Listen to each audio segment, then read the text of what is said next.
Защо толкова много мъже, нека господа да бъдем честни,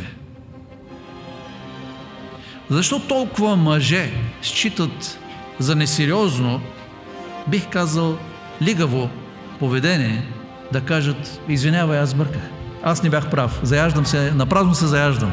Ти не ставаш по-слаб, ти ставаш по-силен. Жена ти няма да те презира за това, че си се извинил. Тя ще ти се възхищава. Само силните хора и само достойните хора поемат отговорността и казват: аз наистина сбърках. Защо не отидеш при жена си и да кажеш: години наред, години наред бях доминиращ съпруг. Години наред бих, вместо да те обичам, вместо да държа като кралица, аз бях доминиращ тип, контролиращ тип. Извинявай.